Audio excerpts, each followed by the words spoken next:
बिस्मिल्लाहिर्रहमानिर्रहीम। अस्सलाम वालेकुम नाज़रीन, आप यूट्यूब चैनल देख रहे हैं। मैं इमरान खान हूँ। सबसे पहले एक ब्रेकिंग न्यूज़ जो रात गए आई है। रात 27वीं की रात थी रमज़ानुल मुबारक की और लोग इबादत कर रहे थे। एक मरतबा फिर पाकिस्तान एयरफोर्स ने अटैक किया अफ़गानिस्तान पे और काबुल और नंगरहार पे हमले किए गए हैं। और जो पाकिस्तान की तरफ से खबर जारी की गई वो ये है कि दहशतगर्दों पे हमले किए गए हैं और जो कुछ अस्करी मकामात और अहदाफ हैं उन्हें निशाना बनाया गया है। ये दावा पाकिस्तान की जानिब से किया गया, लेकिन अफ़गानिस्तान से कुछ तस्वीर, वीडियोज़ और इंटरव्यूज़ सामने आए हैं और अफ़गानिस्तान की हुकूमत ने एक दावा किया है। ख़ास तौर पे अफ़गानिस्तान की वजारत इत्तलात और वजारत सेहत, उन्होंने बताया कि ये हमला एक अस्पताल पर हुआ काबुल में, और ये अस्पताल था जो लोग मनशियात के आदी होते हैं उनके इलाज के लिए उन्हें जमा करवा देते हैं अस्पतालों में, वहाँ उनका ट्रीटमेंट होता है, वहाँ उन्हें रखा जाता है। तो ये उस नौइयत का अस्पताल था और काफ़ी बड़ा अस्पताल था। यहाँ पे 1000 से ज़ायद लोग मुबैना तौर पे बताया जा रहा है कि मौजूद थे। इस अस्पताल के ऊपर बमबारी हो गई है और इसके नतीजे में जो डिफरेंट इतलात आ रही है, जो एक इन्फॉर्मेशन दी है अफ़गानिस्तान की वजारत सेहत ने, उन्होंने 200 से ज़ायद अफराद बताया और कुछ मकामी जो सहाफ़ी हैं वो दावा कर रहे हैं कि 400 तक लोग वहाँ पे जाँ बहक हो गए अस्पताल के ऊपर जो अटैक हुआ है। अब पाकिस्तान की जो सरकार है या पाकिस्तान के जो अस्करी ज़राए हैं उनके दावे हैं कि जी ऐसा कुछ नहीं हुआ, हमने तो सिर्फ अस्करी अहदाफ को निशाना बनाया जहाँ से पाकिस्तान में दहशतगर्दी हो सकती है। जबकि अफ़गानिस्तान की गवर्नमेंट और उनकी वजारत वो ये कह रहे हैं कि अब पाकिस्तान ने जो एरियल स्ट्राइक किया है, फ़िज़ाई हमला किया है, उसके नतीजे में अस्पताल के ऊपर बम गिरे हैं और वहाँ पे लोग जाँ बहक हुए हैं। अब इसकी मज़ीद तहकीकात होंगी, आलमी इदारे इस पर बात करेंगे तो पता चलेगा कि क्या हुआ। लेकिन बड़ा अफसोसनाक वाक़या है। ये बम किसी का भी गिरा हो, कहीं से भी आया हो, ये किसी ने भी तबाही की हो, लेकिन ये खित्ते में अमन और इस्तेहकाम के लिए कोई अच्छी चीज़ नहीं है कि इतने बड़े पैमाने पे लोग जो एक बिल्डिंग के अंदर बंद है। क्योंकि आप याद रखिएगा, जहाँ पे ऐसे मरीज़ों का इलाज किया जाता है जो मनशियात के आदी हों, उन अस्पतालों को ताले लगे हुए होते हैं, वहाँ सिक्योरिटी का बड़ा कड़ा इंतज़ाम होता है और कोशिश की जाती है कि वहाँ से बाहर ना निकल सकें ये लोग, क्योंकि ये भागने की कोशिश करते हैं दौरान इलाज। तो ऐसी जगह के ऊपर हमला किया गया जहाँ से लोग बाहर भी नहीं जा सकते थे। तो ये बड़ा खौफनाक है। अब पाकिस्तान की गवर्नमेंट तो तरदीद कर रही है, ज़राए से अभी तक तरदीद आ रही है, और जब इसकी कन्फर्मेशन आएगी चीज़ों की तो नेक्स्ट वीलॉग में हम आपको बाकी कुछ बताने के काबिल हो जाएंगे। डोनाल्ड ट्रंप ने एक बड़ी लंबी प्रेस कॉन्फ्रेंस कर दी है। देखिए, अमेरिका जब जंग जीत रहा होता है ना तो फिर वो इंजॉय कर रहे होते हैं, फिर सिर्फ जेस्चर्स दे रहे होते हैं, फिर सारे लोग कुछ और बोल रहे होते हैं। लेकिन जब अमेरिका जंग नहीं जीत रहा तो हालात बहुत ख़राब हैं। डोनाल्ड ट्रंप अमेरिका के अंदर इंटरनल पॉलिटिक्स में बहुत बुरी तरह फंस गए हैं। डोनाल्ड ट्रंप की हमायत ख़त्म होती जा रही है, हत्ता कि इसराइल की जो हमायत है अमेरिका में वो भी कम हो रही है। अभी एक नया सर्वे करवाया गया है और उस सर्वे के नतीजे ये बताते हैं कि डोनाल्ड ट्रंप की मकबूलियत तो वैसे ही फारिग हो गई, और ये जो जंग है इसको अमेरिकन समझते हैं कि ये इसराइल की जंग है, अमेरिका की जंग नहीं है। ये 84% इसराइली ये समझते हैं, CNN ने जो सर्वे करवाया। और अभी एक और सर्वे में इसराइल की हमायत अमेरिका में कम हो गई है। ये जो अभी गजा के अंदर हुआ उसकी वजह से, और ख़ास तौर पे ईरान के ऊपर जो अटैक किया अमेरिका ने और इसराइल ने मिलकर, अमेरिकन ये समझते हैं कि ये नेतन्याहू की वजह से हुआ और अमेरिका भी फंस गया। बहरहाल डोनाल्ड ट्रंप ने एक बड़ी लंबी प्रेस कॉन्फ्रेंस की, उसमें सवालात और जवाब भी हुए। डोनाल्ड ट्रंप के साथ बाकी लोग भी मौजूद थे। जो अहम बातें डोनाल्ड ट्रंप ने कही प्रेस कॉन्फ्रेंस में वो मैं आपके सामने रखता हूं, फिर आपको बड़ी इंटरेस्टिंग चीज़ें मैं बताऊंगा। एक तो ये बात आप ज़हन में रख लें कि डोनाल्ड ट्रंप का जो एक ये ऑपरेशन था ना, जिसका उसने नाम रखा ऑपरेशन एपिक फ्यूरी, ये अब एक एपिक फेलियर बनता जा रहा है। और ये मैं नहीं कह रहा, ये बहुत सारे लोग कह रहे हैं। डोनाल्ड ट्रंप ने जो कुछ बातें की कि जंग इसी हफ्ते ख़त्म हो सकती है या जल्द ख़त्म हो सकती है, ये भी कहा। फिर यह भी कहा कि ईरानी फौजी ताकत को हमने मुकम्मल तौर पर तबाह कर दिया है। फिर सेम टाइम में डोनाल्ड ट्रंप ने यह भी कहा कि ईरान हज़ारों मिसाइल आसपास के ममालिक पर दाग रहा है जो इस जंग में शामिल होने की तवक्को नहीं रखते।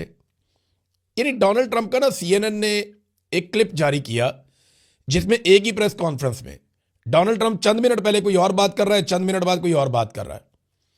इसी प्रेस कॉन्फ्रेंस में डोनाल्ड ट्रंप कहता है हमें किसी की मदद की ज़रूरत नहीं है, और इसी में कहता है हमारी मदद करने के लिए कोई क्यों नहीं आ रहा, हमें मदद चाहिए। इसी में डोनाल्ड ट्रंप कहता है कि ईरान को मुकम्मल तबाह कर दिया, हम जंग जीत गए हैं। इसी में डोनाल्ड ट्रंप कहता है कि जनाब आप नए हुर्मस को खुलवाने के लिए सबको आगे आना पड़ेगा, अमेरिका को मदद चाहिए। और इसी में डोनाल्ड ट्रंप कहता है कि ईरान के पास बहुत थोड़े से मिसाइल, चंद ड्रोन रह गए हैं। इसी में कह रहा है कि वो बहुत बड़े पैमाने पे हमले कर रहा है। तो डोनाल्ड ट्रंप ने अलग अलग किस्म की बातें एक ही प्रेस कॉन्फ्रेंस में कर दी। सीएनएन ने वो क्लिप काट के लगा दिए। सीएनएन डोनाल्ड ट्रंप से बदले ले रहा है जो कुछ डोनाल्ड ट्रंप ने सीएनएन के साथ किया माजी में। बहरहाल डोनाल्ड ट्रंप ने कहा कि ईरानी फौजी कुव्वत को हमने तबाह कर दिया है, इस जंग के बाद दुनिया ज़्यादा महफूज हो जाएगी। ईरान के पास सिर्फ 8% मिसाइल और चंद ड्रोन बाकी रह गए। वे कौन गिन गिन के बता रहा है कि 8% है मिसाइल? ईरान तो कह रहा है कि उनके पास बहुत सारे हैं। फिर इन्होंने कहा जी कुछ ममालिक ने हमें मायूस किया है और उन्होंने जंग में ताउन नहीं किया। नेटो के हवाले से डोनाल्ड ट्रंप ने कहा कि हमने नेटो पर अरबों डॉलर खर्च किए हैं मगर वो हमारे दिफा के लिए मौजूद नहीं है और आबना हुर्मत पे हमें मदद नहीं दी गई। अमेरिका का सिर्फ 1% तेल आता है आबना हुर्मत से, जबकि चीन 90%, जापान 95%, कोरिया अपना 35% तेल आबना हुर्मत के रास्ते से हासिल करता है। ये तमाम ममालिक अपने बहरी बेड़े भेजें और इनकी ये जिम्मेदारी बनती है। अब डोनाल्ड ट्रंप इन तमाम ममालिक को कह रहे हैं कि आओ और आकर मदद करो और आबना हुर्मत को खुलवाओ, हमसे नहीं खुल रहा। तो ये तमाम ममालिक जानते हैं कि उसको खुलवाने का सबसे आसान तरीका यह है कि जंगबंदी हो जाए, इसराइल और अमेरिका यहाँ से पीछे हट जाएं, तो ईरान ऑटोमेटिकली इसको खोल देगा, क्योंकि ईरान की लड़ाई अरबों के साथ तो है ही नहीं। ईरान ने तो आबना हुर्मत को बंद किया सिर्फ और सिर्फ डोनाल्ड ट्रंप को तकलीफ देने के लिए या दुनिया को यह बावर करवाने के लिए यहाँ जंग लगी हुई है, तुम्हें फर्क पड़ना चाहिए। क्योंकि अगर आबना हुर्मत बंद नहीं होता तो अमेरिका और इसराइल चाहे 5 साल मारते रहे ईरान को, दुनिया को परवाह ही नहीं है, सबका तेल जा रहा है। लेकिन अगर वो बंद हो जाता है, वहां पे जहाज खतरे में आ जाते हैं, तो फिर दुनिया को फिक्र करने की ज़रूरत है। तो एक्चुअली ईरान ने दुनिया को झंझोड़ा है इसके ज़रिए से, और उसके साथ जो भी बात करता है ईरान के साथ, जितने भी लोगों की बात हुई है, वो यही कहते हैं हर एक को कि जनाब आप जिन्होंने हम पे हमला किया हुआ है उनको रोकें, हम तो मजबूर हैं। वो कहते हैं जी हमारी मईशत मुतासिर हो रही है, तो ईरानी कहते हैं हमारी 40 साल से मईशत मुतासिर हो रही है, 40 साल से ज़ायद हो गए हम पे पाबंदियाँ लगी हुई हैं, हम कहाँ जाएं, हमारे बारे में कौन सोचेगा। तो वो ईरान के पास जवाब है हर चीज़ का। फिर डोनाल्ड ट्रंप ने बरतानिया सबसे अहम इत्तेहादी हुआ करता था अमेरिका का। डोनाल्ड ट्रंप ने बरतानिया से कहा कि हमें बरतानिया की ज़रूरत नहीं है, हम पहले ही जंग जीत चुके हैं। कुछ ममालिक आबना हुर्मत को महफूज बनाने के लिए आगे बढ़ रहे हैं, उनका नाम नहीं लिया डोनाल्ड ट्रंप ने, कौन से ममालिक आगे बढ़ रहे हैं, क्योंकि अभी तक जिन ममालिक का पता चला, चाहे वो इटली है, जर्मनी है, फ्रांस है, स्पेन है, बेल्जियम है, बरतानिया है, ऑस्ट्रेलिया है, जापान है, साउथ कोरिया है और कनाडा है। ये मैंने 10 ममालिक का नाम तो आपके सामने मैंने ले लिया, और दुनिया के बड़े और तगड़े मुल्क हैं ये। इनमें से तो कोई इस लड़ाई के अंदर नहीं उतर रहा। अभी यूनान के 2 जो टैंकर थे वो वहां से गुजरे हैं, तो यूनान इस लड़ाई में क्यों आएगा? तुर्की भी इस लड़ाई में नहीं आएगा। अरब ममालिक ने बड़ी समझदारी दिखाई, उन्होंने लड़ाई से अपने आप को दूर रखा। और हाँ, मैं आपको वो खबर दे दूं कि मैंने पिछले वीलॉग में आपसे कहा था ना कि ये दावा किया गया न्यूयॉर्क टाइम की जानिब से और इससे पहले वाशिंगटन पोस्ट की जानिब से कि डोनाल्ड ट्रंप ने जो कुछ भी ईरान के साथ किया, इसके पीछे मोहम्मद बिन सलमान डोनाल्ड ट्रंप से मुबैना तौर पर यह खबरें छापी गई कि वो कह रहे थे कि ये करो। लेकिन एक मरतबा फिर सऊदी अरब से जो सोर्सेज हैं उन्होंने तरदीद की है, उन्होंने कहा जी ऐसा कुछ मोहम्मद बिन सलमान ने नहीं कहा और ये लड़ाई जो है वो हमारे गले ना डाली जाए। तो सऊदी अरब तो बार बार ये कहता है कि हम लड़ाई नहीं लड़ना चाहते ईरान के साथ, हम पुरअमन तरीके से रहना चाहते हैं। एक और चीज़ डोनाल्ड ट्रंप ने जब सवालात पूछे गए तो उन्होंने कहा जी मुझे नहीं पता कि आयतुल्लाह मुश्तबा खामनई जिंदा हैं या नहीं है, लेकिन ये बात बहुत सारे लोग कहते हैं कि वो ज़ख्मी है या माजूर हो चुके हैं। इस किस्म की बातें डोनाल्ड ट्रंप ने की। फिर उन्होंने कहा जी ईरान की सारी क़यादत ख़त्म हो गई है, हम किससे मुज़ाकरात करें हमें मालूम नहीं है। 100 से ज़्यादा बहरी जहाज़ उन्होंने कहा जी हमने तबाह कर दिए, 7000 अहदाफ को हम निशाना बना चुके हैं। और ये डोनाल्ड ट्रंप ने पहली मरतबा एतराफ़ किया कि जो अहदाफ निशाना बनाए वो मिलिट्री और कमर्शल थे, यानी कमर्शल अहदाफ को भी निशाना बनाया गया। ये डोनाल्ड ट्रंप ने खुद एतराफ़ किया है कि हमने कारोबारी मराकज़ को और कमर्शल तनसीबात को निशाना बनाया है। अब अगर इसके मुकाबले में ईरान ये करता है तो वो बदले में करेगा। तो डोनाल्ड ट्रंप ने खुद इस बात का एतराफ़ कर लिया।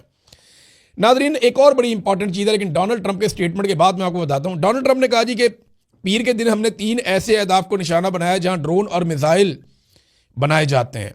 इस जंग में अब कुछ भी बाकी नहीं बचा, यानी अब जंग से निकलना चाहते हैं डोनाल्ड ट्रंप।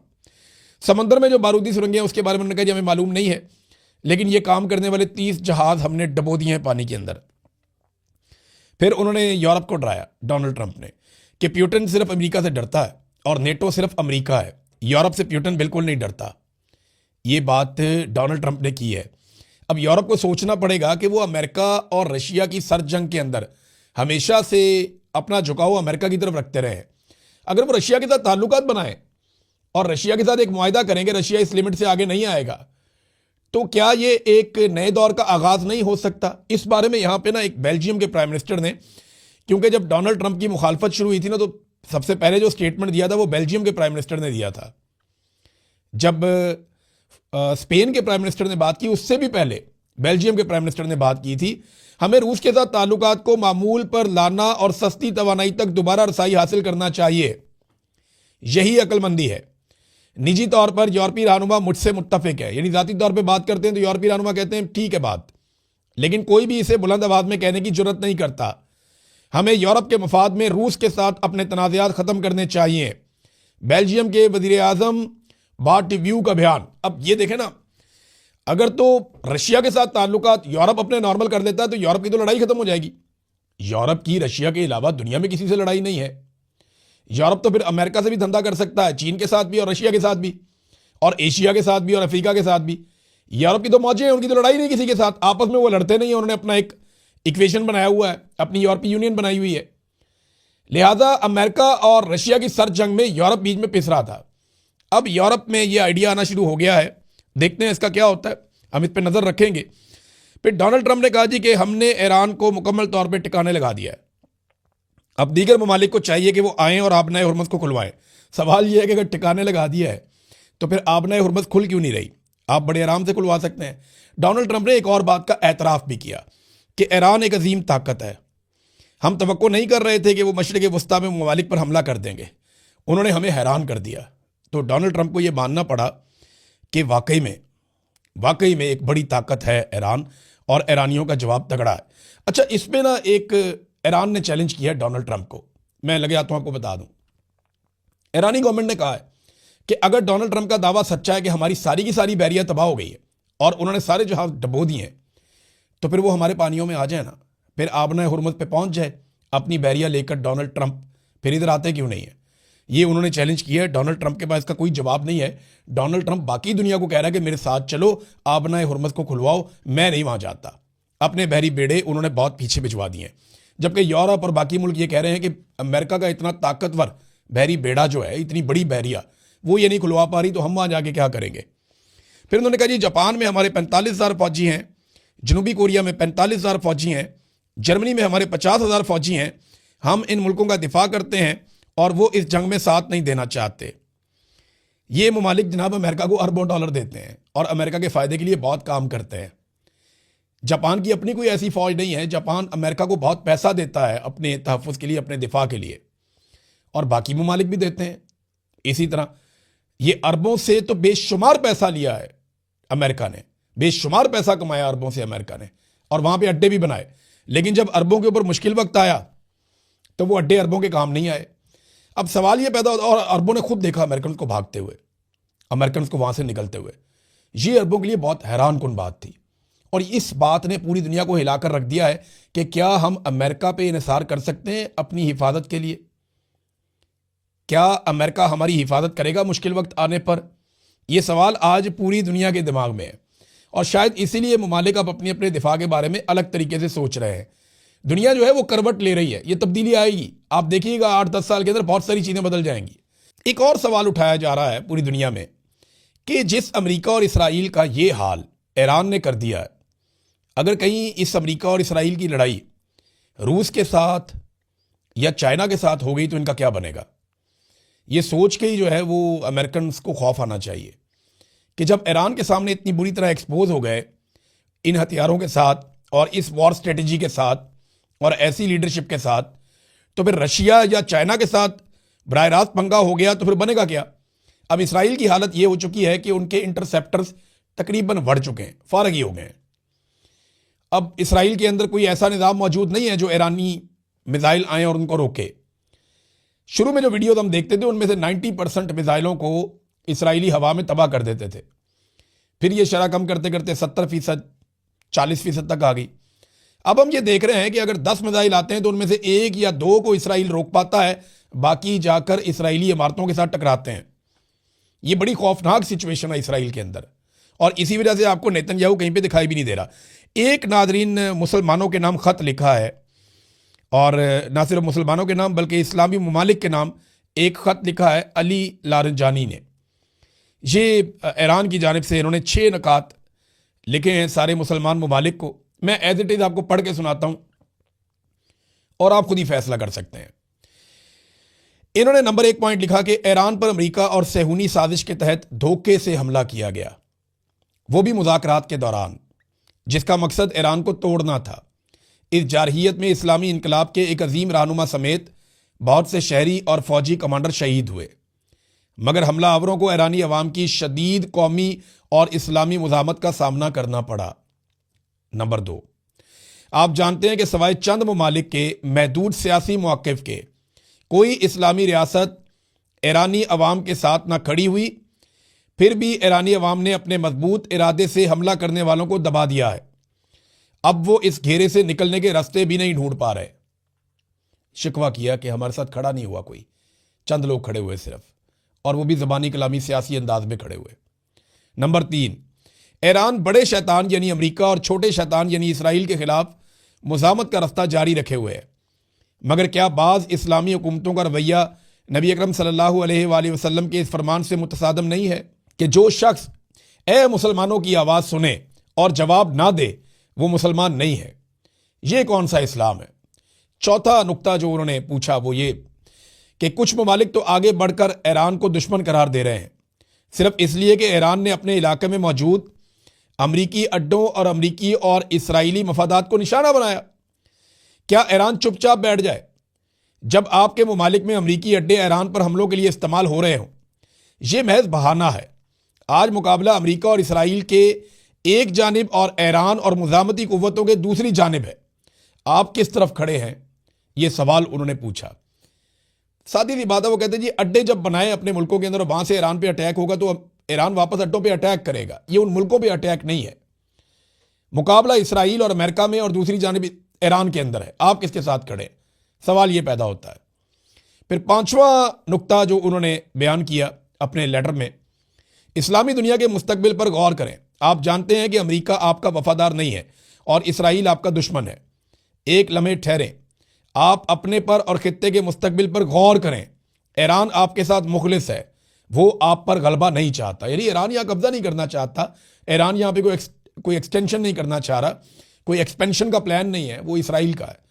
तो ये ईरान ने यहाँ पे क्लियर किया कि अमेरिका आपका वफादार नहीं है, ईरान गलबा नहीं चाहता, ईरान आपका दोस्त है। नंबर 6, अगर उम्मत मुस्लिमा मुकम्मल ताकत के साथ मुत्तहिद हो जाए तो ये इत्तेहाद तमाम इस्लामी ममालिक के लिए सलामती, तरक्की और आज़ादी की ज़मानत बन सकता है। वैसे ईरान ने जितनी बहादुरी के साथ ये लड़ाई लड़ी है ना, अगर एक मुल्क ये कर सकता है तो सोचें अगर मुसलमान ममालिक सारे इकट्ठे हो जाएं। हमारे पास कितना पैसा, कितना कुछ है मुसलमान मुल्कों के पास। ये पहले भी बहुत दफ़ा आइडिया आया मार्केट में।